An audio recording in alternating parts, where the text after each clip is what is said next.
الحمد لله رب العالمين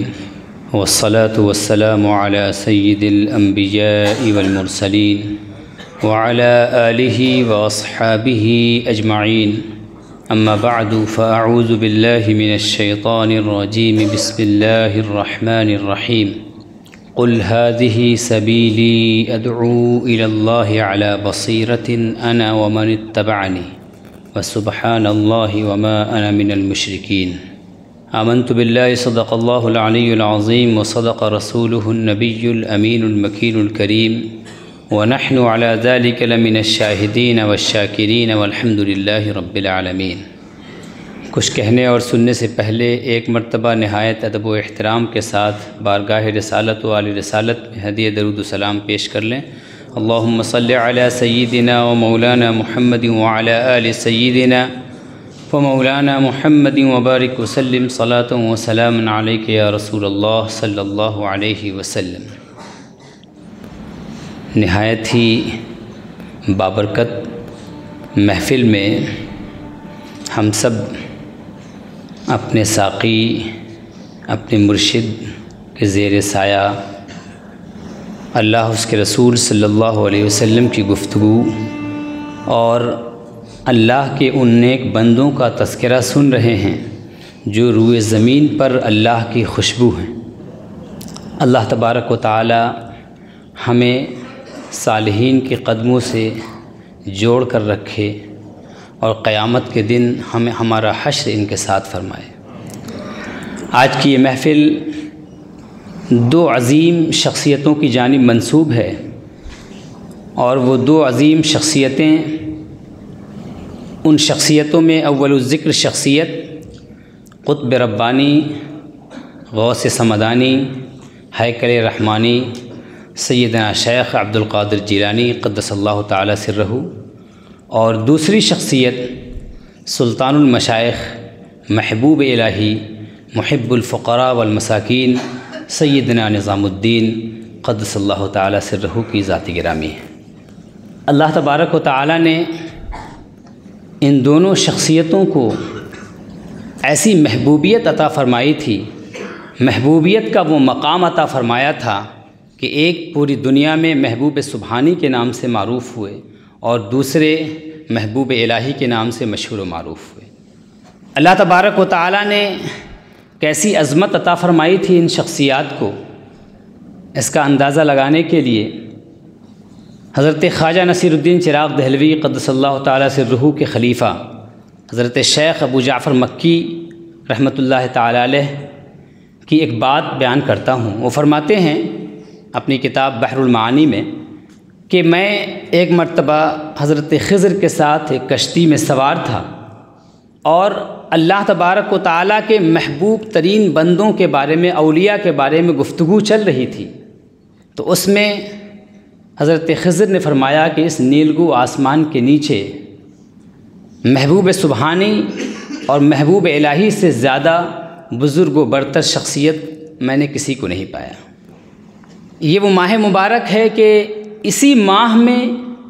ان دونوں شخصیتوں کا وصال ہے. حضرت محبوب سبحانی کے حوالے سے تو سب لوگ جانتے ہیں کہ آپ کا وصال اس ماہ مبارک میں ہے، لیکن بہت سے ہم میں سے لوگ ایسے ہیں جو اس بات سے ناواقف ہیں کہ یہی ماہ مبارک محبوب الہی کے وصال کا بھی ہے. اللہ تبارک و تعالیٰ کے یہ بندے، یہ اولیاء، یہ مرشدان کرام، یہ مشائخ اعظام، وہ اولیاء جو اللہ کے بندوں کا رشتہ اللہ سے جوڑتے ہیں، جو اللہ کے بندوں کو پاک و صاف کرتے ہیں. ان کی عظمت کیا ہے، ان کا مقام و مرتبہ کیا ہے؟ ان کا مقام و مرتبہ اللہ تبارک و تعالیٰ نے کلام مجید میں بھی بیان فرمایا کہ اللہ تبارک و تعالیٰ نے ارشاد فرمایا الا ان اولیاء اللہ لا خوف علیہم ولا هم یحزنون. یہ بات ذہن نشین کر لو، یہ بات اچھی طرح جان لو کہ بلا شبہ اللہ کے دوستوں کو نہ کوئی خوف اور نہ کوئی حزن و ملال، نہ کوئی رنج، نہ کوئی غم. اور پھر اللہ تبارک و تعالیٰ نے ان کی صفات کا بھی تذکرہ کیا اور اللہ نے فرمایا الذین آمنوا وکانوا یتقون، یہ اولیاء وہ ہیں جو صاحب ایمان ہوتے ہیں، ایمان والے ہوتے ہیں، اور وہ تقوی والے ہوتے ہیں، اللہ تبارک و تعالیٰ کا خوف اور اس کی خشیت رکھنے والے ہوتے ہیں۔ اور اللہ کے نبی صلی اللہ تعالیٰ علیہ وسلم نے بھی ان کی عظمت بیان فرمائی۔ قرآن کریم میں اللہ تبارک و تعالیٰ نے مطلقاً اولیاء کی عظمت بیان فرمائی۔ جو ولی ہو کوئی ضروری نہیں ہے کہ وہ مرشد بھی ہو، وہ دوسروں کو بھی اللہ تبارک و تعالیٰ تک پہنچانے والا ہو، لیکن جو مرشدان اعظام ہوتے ہیں، جو اللہ کے بندوں کو اللہ سے جوڑنے کا کام کرتے ہیں، ان کی عظمت کیا ہے کہ اللہ کے نبی صلی اللہ تعالیٰ علیہ وسلم نے ارشاد فرمایا والذی نفس محمد بیدہ، قسم اس ذات کی جس کے قبضے میں محمد کی جان ہے۔ اور اس کے بعد فرماتے ہیں وَلَئِن شِئْتُمْ لَأَقْسِمَنَّ لَكُمْ، اور اگر تم لوگ چاہو تو میں ضرور تمہارے لیے قسم کھا کر یہ بات کہہ سکتا ہوں۔ وہ بات کیا ہے؟ فرماتے ہیں کہ ان احب عباد اللہ الی اللہ، اللہ تبارک و تعالیٰ کی بارگاہ میں اللہ تبارک و تعالیٰ کے بندوں میں سب سے محبوب بندے وہ ہیں۔ کون ہیں؟ وہ بندے جن کے اندر 3 کوالٹی ہوتی ہے، 3 صفت ہوتی ہے۔ پہلی صفت کیا ہوتی ہے؟ پہلی شان اور پہلی کوالٹی کیا ہوتی ہے ان کے اندر؟ پہلی کوالٹی یہ ہوتی ہے کہ یحببون اللہ الی عبادہ، کہ یہ جو مشائخ اعظام ہوتے ہیں، یہ جو اللہ کے بندوں کو اللہ کی جانب رہنمائی کرنے والے لوگ ہوتے ہیں، جنہیں ہم مرشد کہتے ہیں، جنہیں ہم پیر کہتے ہیں، ان کی پہلی شان یہ ہوتی ہے، پہلی صفت یہ ہوتی ہے کہ یحببون اللہ الی عبادہ، اللہ تبارک و تعالیٰ کی ذات کو اللہ کے بندوں کے نزدیک محبوب بنا کر پیش کرتے ہیں۔ اللہ تبارک و تعالیٰ کے اوصاف کا ایسا حسین و جمیل تذکرہ کرتے ہیں کہ بندہ اس میں محو ہو جاتا ہے، اس پر ایک مستی چھا جاتی ہے۔ اللہ تبارک و تعالیٰ کے کمالات کا وہ خوبصورت تذکرہ کرتے ہیں کہ بندے کا قلب مچلنے لگتا ہے اور اس کے اندر یہ اشتیاق پیدا ہو جاتا ہے کہ میرا تعلق اس محبوب کے ساتھ ہو جائے۔ ایسا بیان کرتے ہیں، اس طریقے سے حسین و جمیل انداز میں وہ اللہ تبارک و تعالیٰ کے جمال کا تذکرہ، اس کی شان کا تذکرہ، اس کے اوصاف کا تذکرہ، اس کے کمالات کا تذکرہ کرتے ہیں کہ خلق خدا مست ہو جاتی ہے۔ اور دوسری شان یہ ہوتی ہے کہ وَيُحَبِّبُونَ عِبَادَ اللَّهِ إِلَى اللَّهِ، دوسرا کام یہ کرتے ہیں کہ یہ اللہ کے بندوں کو اللہ کی بارگاہ میں محبوب بنا کر پیش کرتے ہیں۔ اللہ کے بندوں کو اللہ کی بارگاہ میں کیسے محبوب بناتے ہیں؟ ایک انسان ہے جو کفر میں ڈوبا ہے، اپنے رب کی معرفت سے محروم ہے، شرک میں ڈوبا ہے۔ ایک انسان ہے جو اللہ تبارک و تعالیٰ کی نافرمانی میں مسلسل لگا ہوا ہے، گناہوں کی گندگی میں ڈوبا ہوا ہے، لیکن یہ مشائخ اعظام ایسے لوگوں کو چھوڑتے نہیں ہیں، بلکہ ان کی جانب شفقت بھری نگاہ سے دیکھتے ہیں، ان کی جانب رحمت بھری نگاہ سے دیکھتے ہیں، ان کو اپنے سے قریب کرتے ہیں، ان گندوں کو اپنے سے قریب کرتے ہیں، قریب کر کے ان کو پاکیزہ بناتے ہیں، ان کو ستھرا بناتے ہیں، اور ستھرا بنا کر کے اس طرح آراستہ کر دیتے ہیں، اس طرح پیراستہ کر دیتے ہیں، اس طرح حسن و جمال سے اس کو نواز دیتے ہیں، اعمال صالح، عقائد صالحہ کے اچھے عقائد کے حسن سے، اخلاق حسنہ کے حسن سے آراستہ کر دیتے ہیں، اور اعمال صالحہ کے حسن سے آراستہ و پیراستہ کرتے ہیں، اور آراستہ و پیراستہ کر کے اب ان کو اللہ تبارک و تعالیٰ کی بارگاہ میں حاضری کے لائق بنا دیتے ہیں۔ اور جب بندے اپنے آپ کو اعمال صالحہ سے آراستہ و پیراستہ کر لیتے ہیں، اخلاق حسنہ سے آراستہ و پیراستہ کر لیتے ہیں، تو اللہ تبارک و تعالیٰ پھر محب بن جاتا ہے، اور پھر یہ بندے محبوب بن جاتے ہیں، جس کا تذکرہ حدیث پاک میں کیا گیا کہ یتقرب الی عبدی بالنوافل، میرا بندہ نوافل کے ذریعے میرا قرب حاصل کرتا رہتا ہے، حتی احببتہ، یہاں تک کہ میں اس سے محبت کرنے لگتا ہوں، یعنی بندہ محبوب بن جاتا ہے اور اللہ تبارک و تعالیٰ محب ہوتا ہے۔ اور پھر محب جب اللہ تبارک و تعالیٰ ہوتا ہے، بندہ محبوب ہو جاتا ہے، تو رب تعالیٰ کی طرف سے جو انعامات ملتے ہیں ان انعامات کا بھی تذکرہ آگے کیا گیا کہ کنت سمعہ الذی یسمع بہ، میں اس کے کان بن جاتا ہوں جس سے وہ سنتا ہے، وبصرہ التی یبصر بہا، میں اس کی آنکھ بن جاتا ہوں جس سے وہ دیکھتا ہے، ویدہ التی یبطش بہا، اور میں اس کے ہاتھ بن جاتا ہوں جس سے وہ پکڑتا ہے، ورجلہ التی یمشی بہا، اور میں اس کے پاؤں بن جاتا ہوں جس سے وہ چلتا ہے۔ اللہ تبارک و تعالیٰ بندے کے کان بنتا ہے، بندے کے ہاتھ بنتا ہے، بندے کی آنکھ بنتا ہے، بندے کے پاؤں بنتا ہے۔ اس کا کیا مطلب ہوا؟ اس کا مطلب یہ ہوا کہ رب تعالیٰ کا نور اس کے پورے وجود میں سرایت کر جاتا ہے، اور پھر اس کی شان یہ ہوتی ہے کہ وَجَعَلْنَا لَهُ نُورًا يَمْشِي بِهِ فِي النَّاسِ، ہم اس کو وہ نور عطا کر دیتے ہیں کہ جس نور کے ذریعے سے وہ لوگوں میں چلتا ہے۔ جب وہ نور سے حاصل ہوتا ہے تو اس کی قوت سماعت وہ عام انسانوں کی قوت سماعت نہیں رہ جاتی، پھر اس کے کانوں کا یہ حال ہوتا ہے کہ دور و نزدیک کے سننے والے وہ کان لالے کرامت پہ لاکھوں سلام۔ یہی حال اس کی نگاہوں کا ہوتا ہے کہ نگاہ اس کی جو ہے صرف ظاہر کو نہیں دیکھتی بلکہ قلب کے اندر بھی پہنچ جاتی ہے۔ اس کے ہاتھ کا یہ حال ہوتا ہے کہ وہ رب تعالیٰ کی قدرت کا مظہر بن جاتا ہے،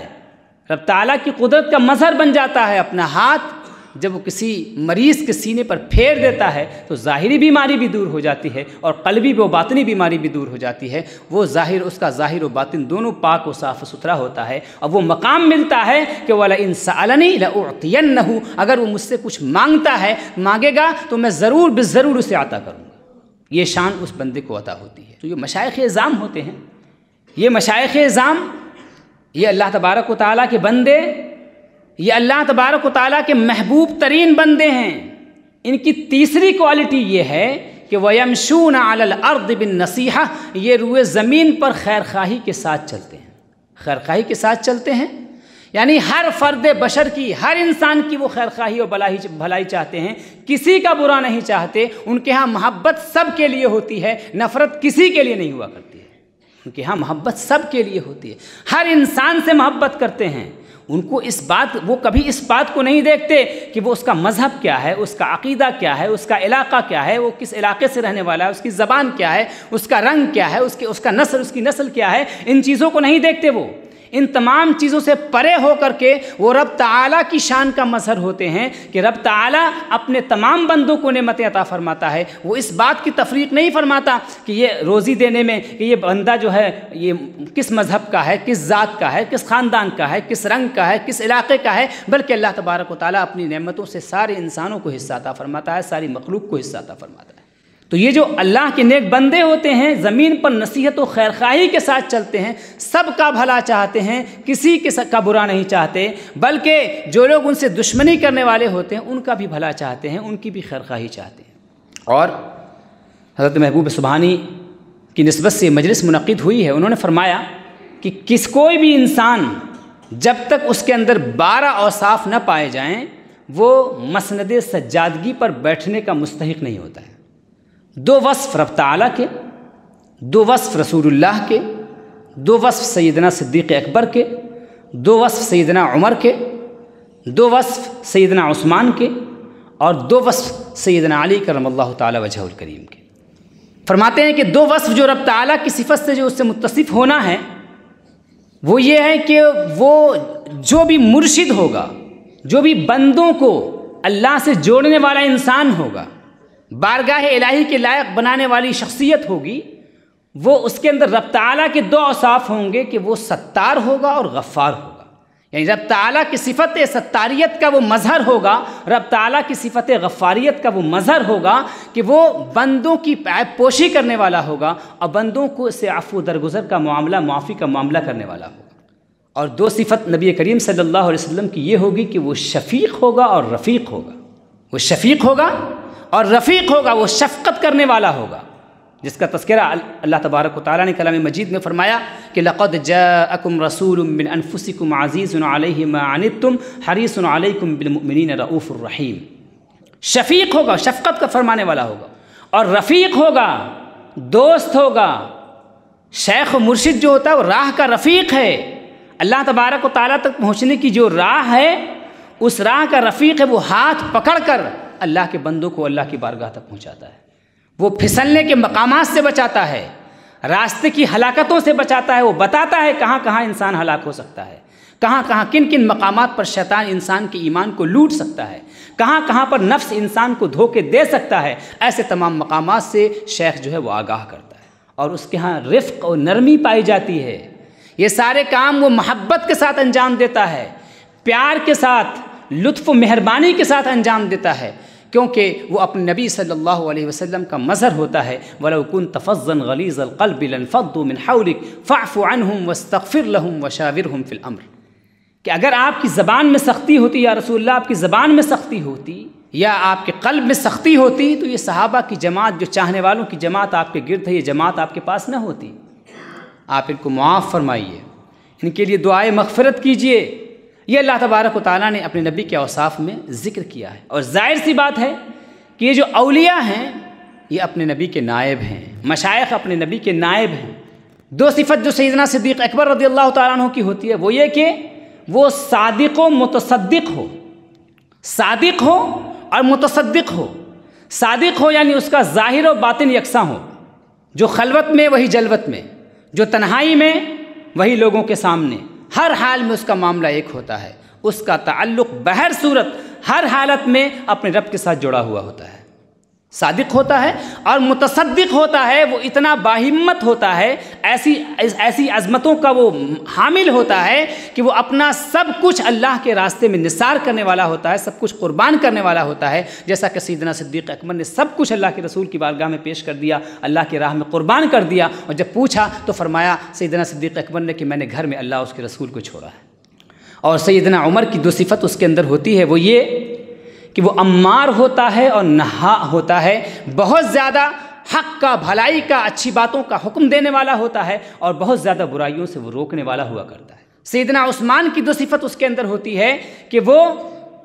طعاما للمساکین، مسکینوں کو بہت زیادہ کھانا کھلانے والا ہوتا ہے، اور جب سب لوگ سو جاتے ہیں، سارے لوگ اپنے اپنے محبوب کے ساتھ سو جاتے ہیں، تو وہ بندہ کھڑے ہو کر اپنے محبوب سے مناجات کرتا ہے۔ یہ صفت اس کے اندر ہونی چاہیے،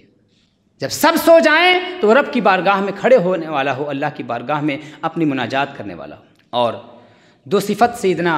علی کرم اللہ تعالی وجہہ الکریم کی، وہ یہ کہ وہ عالم ہو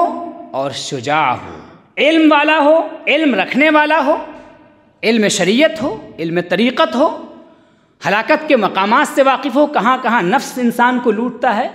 اللہ کے بندوں کو لوٹتا ہے، کہاں کہاں شیطان ہلاک کرتا ہے، کس وادی میں انسان کی ہلاکت ہوتی ہے، ان تمام چیزوں سے واقف ہو، اور شجاع ہو، بہادر ہو، حوصلہ مند ہو، وہ اس بات کی صلاحیت رکھتا ہو کہ وہ اللہ کے بندوں کو اپنے حوصلے کی بنا پر، اپنی ہمت کی بنا پر اللہ کے بندوں کو مصیبت کے مقامات سے نکال سکے، کشتی کو، نیا کو پار کرانے کی اس کے اندر صلاحیت ہو۔ تو اللہ تبارک و تعالیٰ کے جو نیک بندے ہوتے ہیں، مرشدان اعظام ہوتے ہیں، ان کے اندر یہ 12 اوصاف پائے جاتے ہیں۔ اور اللہ تبارک و تعالیٰ بڑا مہربان ہے، اس نے نبی کریم صلی اللہ علیہ وسلم کو اس دنیا میں بھیجا تو فرمایا لقد من اللہ علی المؤمنین اذ بعث فیہم رسولا، اللہ نے مومنوں پر احسان فرمایا جب انہی میں سے ایک رسول کو بھیجا۔ احسان کا تذکرہ کیوں ہو رہا ہے؟ اس لیے کہ اگر نبی کریم صلی اللہ علیہ وسلم کی ذات گرامی اس دنیا میں مبعوث نہ ہوتی تو ہم سب جمال ربانی کے دیدار سے محروم رہ جاتے۔ صحابہ کرام جو نعمتیں ان کو حاصل ہوئی، اللہ تبارک و تعالیٰ کا جو جمال نبی کریم صلی اللہ علیہ وسلم کی صورت میں ان کو حاصل ہوا، وہ دیدار اور وہ نعمتیں ان کو حاصل نہ ہو پاتی، اور وہ ایسی نعمت تھی کہ جس نعمت کی بنیاد پر وہ مرتبہ صحابیت سے سرفراز ہوئی۔ کوئی بھی انسان قیامت تک جس نے نبی کریم صلی اللہ علیہ وسلم کو اپنے ظاہری آنکھوں سے نہیں دیکھا، وہ صحابی نہیں ہو سکتا ہے، وہ کچھ بھی ہو سکتا ہے، لیکن صحابی نہیں ہو سکتا۔ اتنا بڑا رتبہ اور شرف۔ ہم جو نبی کریم صلی اللہ علیہ وسلم کے زمانے کے بعد پیدا ہوئے، تو اللہ تبارک و تعالیٰ نے ہمیں بھی اپنے جمال سے بالکلیہ محروم نہیں فرمایا، بلکہ جب اللہ تبارک و تعالیٰ نے یہ ارادہ فرمائی، چاہا کہ ہمارے وہ بندے جو نبی کریم صلی اللہ علیہ وسلم کی زندگی میں پیدا نہیں ہو رہے ہیں، ان سے ملاقات نہیں کر رہے ہیں، وہ بالکلیہ جمال ربانی سے محروم نہ ہو جائیں، اللہ تبارک و تعالیٰ کے جمال سے محروم نہ ہو جائیں، تو اللہ تبارک و تعالیٰ نے نبی پاک صلی اللہ علیہ وسلم کے بعد نبوت کا سلسلہ اگرچہ بند ہو گیا، لیکن ہر زمانے میں ایسے اپنے بندوں کو اس نے پیدا کیا کہ جو جمال ربانی کا مظہر تھے، نبی کریم صلی اللہ تعالیٰ علیہ وسلم کے واسطے سے وہ اللہ تبارک و تعالیٰ کی طرف بلانے والے تھے۔ اسی بات کی جانب قرآن کریم نے اشارہ کیا اور ارشاد فرمایا قل هذه سبیلی ادعو الی اللہ علی بصیرۃ انا ومن اتبعنی، اے رسول آپ فرما دیجئے کہ یہ میری راہ ہے جس کی جانب میں بلاتا ہوں پوری بصیرت کے ساتھ، ومن اتبعنی، اور جو بھی میرے پیروکار ہیں قیامت تک، جو اتباع کامل رکھنے والے ہیں، وہ لوگ میری راہ کی جانب بلانے والے ہوں گے۔ تو یہ اولیاء کرام، یہ مشائخ اعظام دراصل نبی کریم صلی اللہ تعالیٰ علیہ وسلم اپنے رب کے جمال کا مظہر، اپنے رب کی ذات کا مظہر ہیں، اور یہ اولیاء کرام نبی کریم صلی اللہ علیہ وسلم کے نائب و وارث ہیں، اور یہ بالواسطہ اللہ تبارک و تعالیٰ کی جمال کا، حسن و جمال کا مظہر ہیں، اس کے مظہر لطف ہیں یہ لوگ۔ سیدنا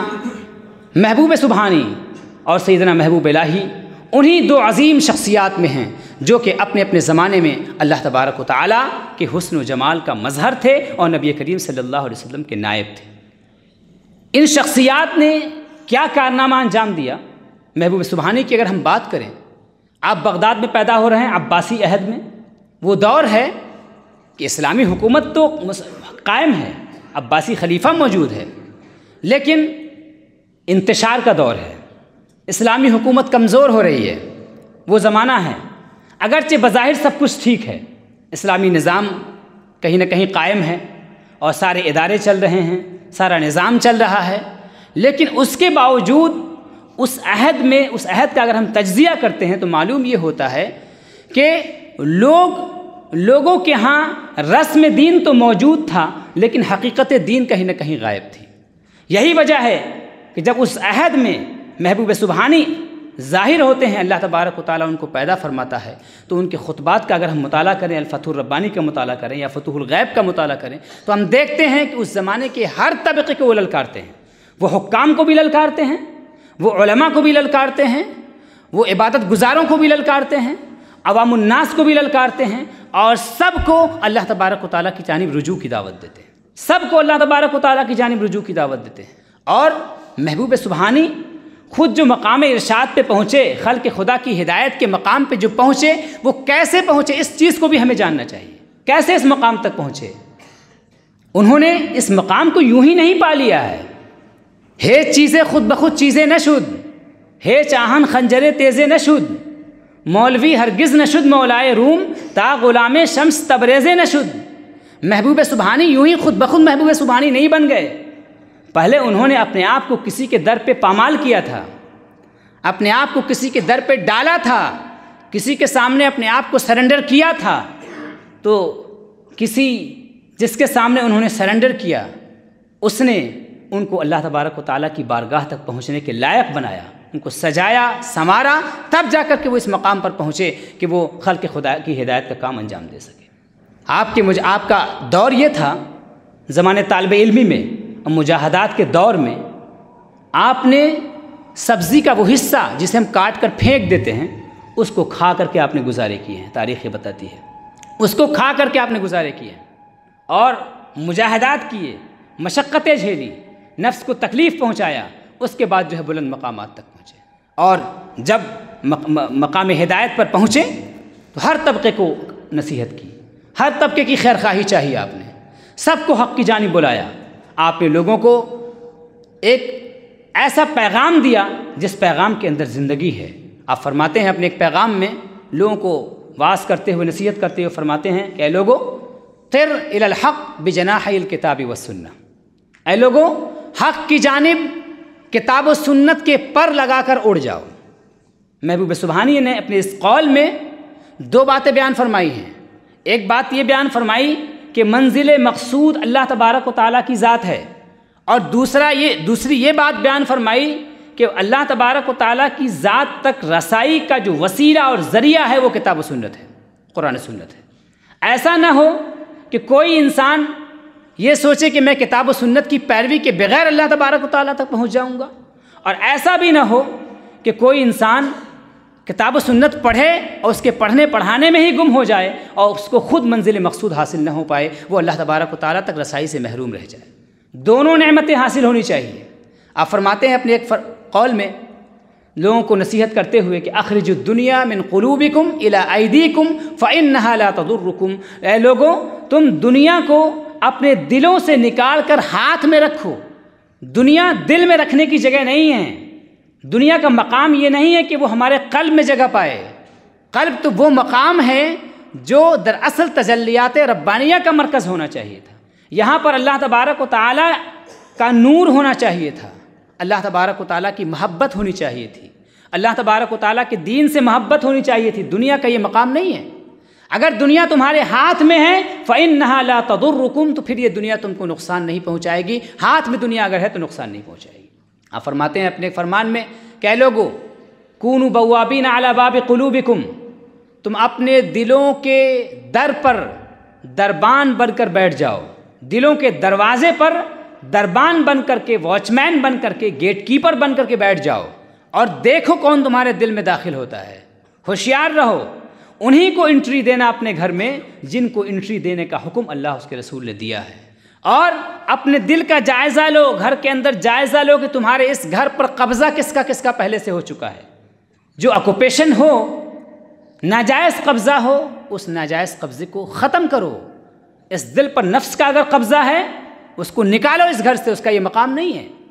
شیطان نے اگر اپنا قبضہ جمایا ہے تو اس کو یہاں سے نکالو، دنیا کی محبت نے اگر قبضہ جمایا ہے تو اس کو یہاں سے نکالو۔ ان سب کو جب نکالو گے، اپنے قلب کو پاک کرو گے، تب جا کر کے اس میں اللہ تبارک و تعالیٰ کا نور داخل ہوگا۔ اور آپ فرماتے ہیں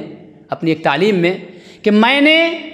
نفلی عبادتوں کا جائزہ لیا، نفلی عبادتوں کا میں نے جائزہ لیا تو مجھے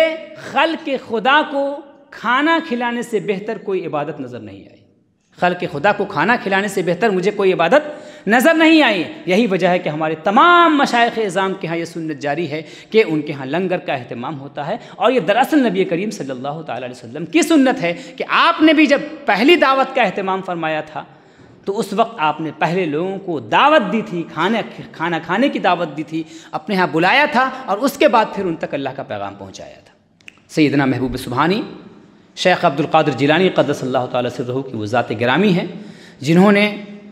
علماء کی ایسی جماعت تیار کی جو علماء ربانیین کی جماعت کہلاتی ہے۔ حکام کو نصیحت کی تو بہت سارے حکام نے آپ سے اصلاح پائی، عام لوگوں کی آپ نے اصلاح کی تو سینکڑوں ہزاروں لوگ آپ کی ہدایت سے مشرف ہوئے۔ جو لوگ اسلام میں سرے سے تھے ہی نہیں وہ لوگ اسلام میں داخل ہوئے اور اللہ تبارک و تعالیٰ کے قرب سے ہمکنار ہوئے۔ ایسے ہی جب ہم دوسرے محبوب الہی سیدنا نظام الدین اولیاء قدس اللہ تعالیٰ سرہ کی سیرت کا مطالعہ کرتے ہیں تو ہم دیکھتے ہیں دونوں بزرگوں میں کئی مناسبتیں ہیں۔ ایک مناسبت تو یہ ہے کہ دونوں کی ہی پرورش جو ہوئی ہے وہ یتیمی کی حالت میں ہوئی ہے۔ حضرت محبوب سبحانی بھی یتیم ہیں اور حضرت محبوب الہی بھی یتیم ہیں، یتیمی کی حالت میں پرورش ہوئی ہے۔ لیکن جب اللہ تبارک و تعالیٰ کسی کو اچھا ادب دینا چاہتا ہے تو دنیا کی جو ہرڈلز ہیں، دنیا کی جو پریشانیاں ہیں، یہ ادب آموزی سے روک نہیں پاتی، ان کو کمال تک پہنچنے سے روک نہیں پاتی ہیں۔ اور دونوں جگہ یہ مشترک بات بھی ہے کہ ہم دیکھتے ہیں کہ دونوں ہی جگہ ماں ہی اصل مربی ہیں۔ آپ کی والدہ محبوب سبحانی کی والدہ نے آپ کی تربیت کی، آپ کی شاندار، اور ایسے ہی محبوب الہی کی والدہ محترمہ نے آپ کی ایسی تربیت فرمائی کہ بچپن کا زمانہ ہے، گھر میں کھانے پینے کے لیے کچھ نہیں ہے، تو والدہ کہتی ہیں کہ بیٹا آج ہم سب اللہ کے مہمان ہیں، ہم سب آج اللہ کے مہمان ہیں۔ یہ جو تربیت کی گئی اور یہ جو بات دلوں میں ڈالی گئی، جو بات سمجھائی گئی، کیسی تربیت تھی کہ اس کلام کی حقیقت آپ پر کیسی کھلی اور اس بات کی لذت آپ کو کیسی محسوس ہوئی کہ جب بعد میں مسلسل کھانا پینا ملتا رہا اور فاقہ نہیں ہوا تو اپنی والدہ سے فرماتے ہیں کہ امی جان ہم پھر کب سے اللہ کے مہمان ہوں گے۔ اللہ کی مہمانی کا یہ جو تصور ہے، اللہ کی مہمانی کیا ہے؟ اللہ تبارک و تعالیٰ کی صفت الصمد ہے، وہ کھاتا پیتا نہیں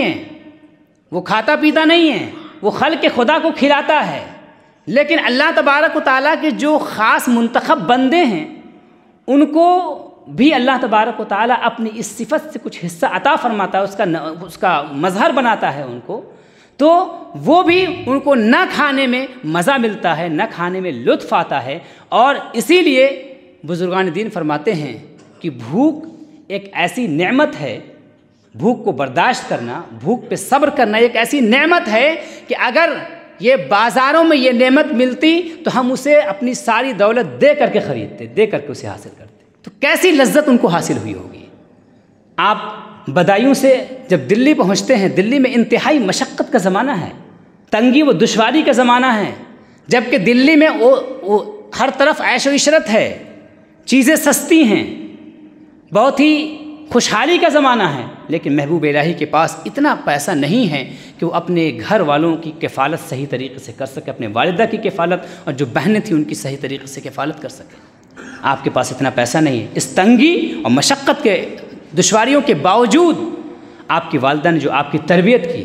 تو تربیت کے بعد آپ کو اس مقام پر پہنچایا کہ آپ محبوب، اور کیا نعمت ملی؟ وہ نعمت حاصل ہوئی کہ خود آپ کے پیر و مرشد حضرت بابا فرید گنج شکر قدس اللہ تعالیٰ سرہ نے فرمایا کہ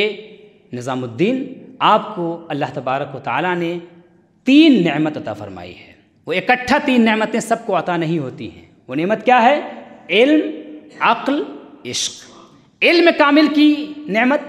عقل کامل کی نعمت اور عشق کامل کی نعمت اللہ تبارک و تعالیٰ نے عطا کی ہے، اور جس کے پاس یہ تینوں نعمتیں جمع ہوتی ہیں وہی دراصل مشائخ کی خلافت کا مستحق ہوتا ہے اور اس کو صحیح طریقے سے انجام دینے والا ہوا کرتا ہے۔ محبوب الہی جب مسند ارشاد پہ بیٹھتے ہیں،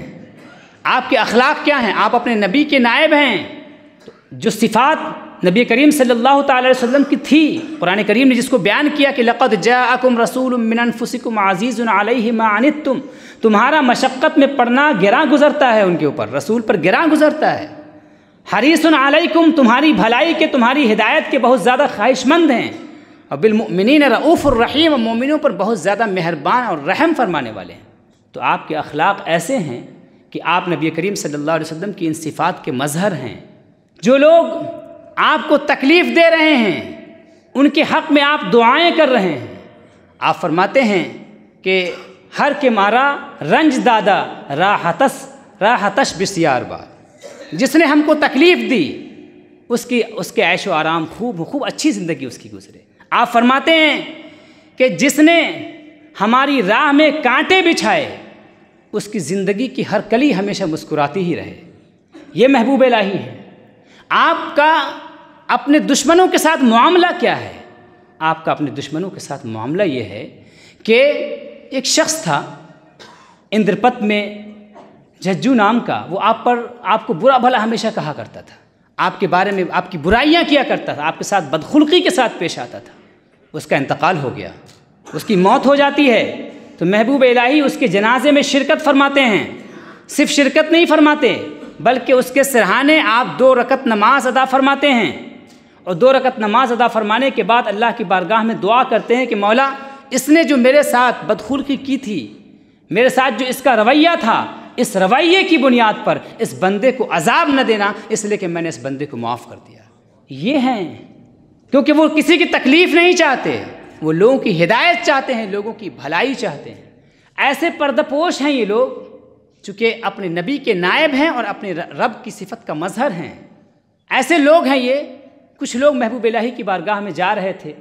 لوگوں کا طریقہ ہے کہ مشائخ کی بارگاہ میں جاتے ہیں تو کچھ نظر و نیاز لے کر کے جاتے ہیں۔ چنانچہ حضرت محبوب الہی کی بارگاہ میں کچھ لوگ جا رہے تھے، اس میں ایک مولوی صاحب بھی تھے۔ سب لوگوں نے اپنے اپنے اعتبار سے نظر و نیاز لیا۔ مولوی صاحب نے سوچا کہ نظر و نیاز ان کے سامنے رکھی جائے گی اور وہ بند ہوگا تو دیکھنے والا تو کوئی ہوگا نہیں، خادم آئے گا اٹھا کے لے کے چلا جائے گا، میں کچھ بھی رکھ لوں کس کو کیا پتہ چلے گا۔ چنانچہ مولوی صاحب نے ایک جو ہے مٹی کا ایک ڈھیلا وہ پوڑیا میں باندھ لی اور لے جا کر کے محبوب الہی کے سامنے، جیسے دوسرے لوگوں نے نظر و نیاز رکھی، اس نے بھی اپنی نظر جو ہے رکھ دی۔ خادم آیا معمول کے مطابق، اس نے نظر کو اٹھانا چاہا تو محبوب الہی نے وہ ڈھیرے والی جو پوڑیا تھی اس کو روک لیا، اور آپ نے فرمایا کہ یہ خاص میرے لیے ہے۔ آپ نے وہ روک لیا کیونکہ عیبوں کو چھپانے والے ہیں، نہیں چاہتے کہ لوگ یہ جانیں کہ یہ انسان صرف مٹی لے کر کے آیا ہے۔ آپ کا جو یہ رویہ تھا، آپ کا جو یہ اخلاق تھا، اس اخلاق کا یہ اثر ہوا کہ وہ شخص فوراً تائب ہوا اور آپ سے بیعت ہو گیا۔ یہ اللہ تبارک و تعالیٰ کے نیک بندوں کی تربیت اور یہ ان کی شان ہے۔ اللہ تبارک و تعالیٰ کی یہ نیک بندے ایسے ہیں کہ ایک شخص ہے، مخلوق کا درد کیسا ہے آپ کے اندر، کیسا درد آپ کے اندر، کیسا تڑپتا ہوا دل ہے خلق خدا کے لیے آپ کے اندر۔ کہ خواجہ نصیر الدین چراغ دہلوی کے نواسے شرف الدین ایک مجلس میں ہیں، اس میں ایک صاحب نے کہا کہ مولانا نظام الدین تو بڑے فارغ البال آدمی ہیں، نہ بیوی ہیں نہ بچے ہیں، ہر طرف سے نظر و نیاز آتی ہے، بڑی بے فکری کی زندگی گزار رہے ہیں، ان کو تو کوئی غم ہے ہی نہیں، کوئی تکلیف ان کو تو ہے ہی نہیں۔ یہ بات حضرت شرف الدین نے سوچا کہ محبوب الہی کی خدمت میں عرض کریں، پہنچے مجلس میں۔ اس سے پہلے کہ وہ کچھ کہتے، حضرت سلطان جی نے خود ہی فرمایا کہ بابا شرف الدین، مجھ سے زیادہ لوگوں کو، کہ مجھ سے زیادہ کس کو خلق خدا کا غم ہوگا؟ لوگ جو میرے پاس آتے ہیں، جو گٹھریاں لے کر کے نظر و نیاز کی آتے ہیں، تو نظر و نیاز کی صرف گٹھریاں نہیں لاتے ہیں، بلکہ اس کے پیچھے غموں کی گٹھریاں لے کر کے آتے ہیں، مصیبتیں لے کر کے آتے ہیں، دکھ لے کر کے آتے ہیں، جسے وہ ہمیں سناتے ہیں، اور میں ان کے دکھوں کے لیے، ان کی مصیبتوں کے لیے اللہ تبارک و تعالیٰ کی بارگاہ میں جب دعا کرتا ہوں تو میری کیفیت یہ ہوتی ہے کہ گویا ان سب کا غم میرے اوپر ہوتا ہے، ان سب کا دکھ میرے اوپر ہوتا ہے، ان سب کے جو غموں کی کیفیتیں ہوتی ہیں، ان کیفیت سے میں خود کو پہلے سرشار کرتا ہوں، اس کیفیت میں اپنے آپ کو مبتلا کرتا ہوں، اور اس کے بعد پھر اللہ تبارک و تعالیٰ کی بارگاہ میں دعا کرتا ہوں۔ تو اللہ تبارک و تعالیٰ نے حضرت محبوب سبحانی کو، محبوب الہی کو، اس روئے زمین پر خاص طور سے اہل ہند کے لیے ایک ایسا شجر سایہ دار بنایا تھا کہ جس کے نیچے سینکڑوں ہزاروں خلق خدا نے آرام کیا، اور سینکڑوں ہزاروں لوگ ان کی تربیت سے، ان کی صحبت سے اللہ تبارک و تعالیٰ کے مقرب بندوں میں شامل ہو گئے۔ کیا عام اور کیا خاص، عام لوگ بھی اور خاص لوگ بھی، علماء کی جماعت ہے جو برائی کر رہی ہے، عالم ہے، عالم ہونے کی وجہ سے علم کا غرہ ہے، برائی کر رہے ہیں، تعصب کے ساتھ آپ کا تذکرہ کر رہے ہیں، کہہ رہے ہیں کہ یہ تو وہ ہیں جن کے ہاں سجدہ ہوتا ہے، جن کے سامنے لوگ جا کر کے زمین بوس ہوتے ہیں، یہ کوئی صحیح شیخ نہیں ہو سکتے ہیں، صحیح مرشد نہیں ہو سکتے ہیں، جاتے ہیں اس نیت کے ساتھ کہ ہم جا رہے ہیں ملنے کے لیے، لیکن ان کے سامنے ایسی زمین بوسی نہیں کریں گے جیسا لوگ کرتے ہیں، بس یوں ہی سلام کریں گے بس۔ لیکن جب سلطان المشائخ کے چہرے پر نظر پڑتی ہے تو ایسی ہیبت اور ایسا روب غالب ہوتا ہے کہ فوراً ہی سر کے بل گر جاتے ہیں، زمین بوس ہو جاتے ہیں، اور اس کے بعد پھر جب گفتگو ہوتی ہے تو قلب پر ایسا اثر ہوتا ہے کہ پھر ہمیشہ کے لیے اپنی زندگی وہ قربان کر دیتے ہیں، اور پھر وہ صرف مرید ہی نہیں ہوتے ہیں بلکہ ان کے خلفاء میں شمار ہوتے ہیں، اور اللہ تبارک و تعالیٰ کے قرب کے مقام تک وہ پہنچ جاتے ہیں۔ ایسے لوگ ہیں کہ اللہ تبارک و تعالیٰ نے سلطان جی کو وہ علم بھی عطا فرمایا تھا کہ جس کی بنیاد پر علماء بہت زیادہ آپ سے قریب ہوئے۔ اس سے پہلے کہ وہ اپنے علم کا اظہار کرتے، حضرت محبوب الہی نے ایسے ان کے اشکالات، ایسے ان کے اعتراضات، علمی اعتراضات دور فرما دیے کہ ان کو اس بات کے، ان کی عظمت کا اندازہ ہو گیا، اس بات کا اندازہ ہو گیا کہ یہ شخصیت کوئی عام شخصیت نہیں ہے، بلکہ یہ بندہ تو وہ بندہ ہے جو علم الہی کے سمندر سے حصہ حاصل کرتا ہے۔ حضرت محبوب الہی سلطان المشائخ، آپ کی خانقاہ لنگر لگا ہوا ہے، ہزاروں لوگ کھانا کھا رہے ہیں آپ کے خوان نعمت سے، اور فرماتے ہیں کہ خلق خدا جب کھانا کھاتی ہے تو کھانا ان کے پیٹ میں جاتا ہے بظاہر، لیکن ایسا محسوس ہوتا ہے کہ وہ کھانا میرے پیٹ میں آ رہا ہے۔ کیسا درد ہے خلق خدا کا، کیسی خلق خدا کے ساتھ ان کی شفقت ہے۔ مجلس چل رہی ہے محبوب الہی کی، لوگ زیادہ آ گئے ہیں آج مجلس میں، تو کمرہ تنگ پڑ گیا ہے، کچھ لوگ باہر دھوپ میں بیٹھے ہوئے، حضرت سلطان المشائخ کی نظر ان پر پڑ جاتی ہے، آپ تڑپ اٹھتے ہیں، کہتے ہیں بھائی ذرا سمٹ کر بیٹھ جاؤ، ذرا سمٹ کر بیٹھ جاؤ، وہ لوگ دھوپ میں بیٹھے ہیں اور جل میں رہا ہوں، دھوپ میں وہ لوگ بیٹھے ہیں اور جل میں رہا ہوں۔ یہ کیا، کون سا مقام ہے؟ یہ صوفیہ کون سی جماعت ہے؟ کیسی جماعت ہے؟ یہ وہ جماعت ہے جس نے اپنے لیے کچھ نہیں رکھا ہے، سب کچھ خلق خدا کے لیے رکھا۔ ان کا تعلق اپنے رب کے ساتھ مضبوط ہوتا ہے، اسی لیے فرماتے ہیں حضرت محبوب الہی کہ خاندان ماں بدو چیز منسوب است، ہمارا خاندان دو چیز، ہمارا خاندان سے مراد ہمارا صوفیہ کا جو سلسلہ ہے، اور اس میں خصوصاً صوفیہ چشت کا ہمارا جو خاندان ہے، یہ دو چیزوں میں مشہور ہے۔ کیا؟ یکم محبت، ایک تو محبت الہی، اللہ تبارک و تعالیٰ کی محبت کا نشہ اس قدر ان پر ہوتا ہے کہ اس نشے اور اس ترشی کو کوئی بھی چیز اتار نہیں سکتی، اس نشے کو کوئی بھی چیز اتار نہیں سکتی ہے۔ وہ اللہ تبارک و تعالیٰ کی محبت اور اس کی محبت کے نشے میں چور ہوا کرتے ہیں، اور چونکہ اللہ تبارک و تعالیٰ کی محبت ہے تو خلق خدا سے بھی ان کو محبت ہے، کیونکہ وہ کس کی مخلوق ہے؟ اللہ تبارک و تعالیٰ کی مخلوق ہے۔ اور دوسری چیز فرماتے ہیں کہ دوم انفاق، دوسری چیز خرچ کرنا، خلق خدا پر خرچ کرنا، خلق خدا کی بھلائی چاہنا، ان کو نعمتوں سے نوازنا، ان کی خیرخواہی چاہنا، جو کچھ بھی نعمت عطا فرمائی ہے اللہ تبارک و تعالیٰ نے، ان نعمتوں سے لوگوں کو حصہ عطا کرنا، یہ ہم صوفیہ، یہ ہمارا اس چیز سے جو ہے ہمارا خاندان مشہور ہے، ہمارا سلسلہ مشہور ہے۔ تو حضرت سلطان المشائخ ہندوستان کی سرزمین پر اللہ تبارک و تعالیٰ کا احسان ہے، ہندوستان کی سرزمین پر نبی کریم صلی اللہ علیہ وسلم کا فیضان ہے۔ حضرت سلطان المشائخ روئے زمین پر اپنے زمانے میں خلق خدا کے لیے شجر سایہ دار تھے، اور وہ ایسا شجر سایہ دار ہے جس کا سایہ ختم نہیں ہوا ہے، بلکہ اس کے سائے کا سلسلہ دراز ہے، اور آج تک لوگ آپ کی بارگاہ سے فیضیاب ہو رہے ہیں۔ کچھ تو وہ لوگ فیضیاب ہو رہے ہیں جو آپ کے در پر حاضر ہوتے ہیں، آپ کی بارگاہ میں حاضر ہوتے ہیں، آپ کی تربت پر حاضر ہوتے ہیں، آپ کی قبر پر حاضر ہو کر کے فیضیاب ہوتے ہیں۔ اور ایک دوسرا طریقہ یہ ہے کہ آپ سے جو سلسلہ چلا ہے، آپ کے جو نائبین ہوئے، ان نائبین کا سلسلہ آج بھی دراز ہے، اور ایسے اللہ تبارک و تعالیٰ کے بندے موجود ہیں جو کہ ان محبوبان الہی کا عکس جمیل ہیں۔ اور میں یقین کے ساتھ جانتا ہوں کہ ہمارے شیخ یقینی طور پر یہ محبوب سبحانی اور محبوب الہی کا عکس جمیل ہے، ان کا مظہر ہیں، اور ہم اپنے شیخ میں ان کی تصویر دیکھتے ہیں۔ اللہ تبارک و تعالیٰ کی بارگاہ میں دست بدعا ہوں کہ مولا کریم ہمیں تمام مشائخ کے فیضان سے اپنے شیخ کے صدقے میں مالا مال فرمائے، اور ہمیں صراط مستقیم پر گامزن رکھے، اور ان اللہ کے نیک بندوں کے ساتھ ہمارا رشتہ مضبوط رکھے، اور جب ہماری موت آئے، قیامت کا دن ہو، تو اس دن اللہ تبارک و تعالیٰ ان کے ساتھ ہمارا حشر فرمائے، کیونکہ خود اس کے رسول نے فرمایا ہے المرء مع من احب، انسان کا حشر اسی کے ساتھ ہوتا ہے جس سے اس کو محبت ہوتی ہے، اور ہماری چاہے وہ محبت جھوٹی ہو یا سچی، کہیں نہ کہیں ہماری نسبت اپنے شیخ کے ساتھ اور صالحین کے ساتھ قائم ہے۔ تو اللہ تبارک و تعالیٰ ہمارا حشر ان صالحین کے ساتھ فرمائے۔ توفنی مسلما والحقنی بالصالحین۔ آمنت باللہ صدق اللہ العلی العظیم وبلغنا رسولہ النبی الامین المکین الکریم وما توفیقی الا باللہ علیہ توکلت و الیہ انیب۔ صدق اللہ العظیم۔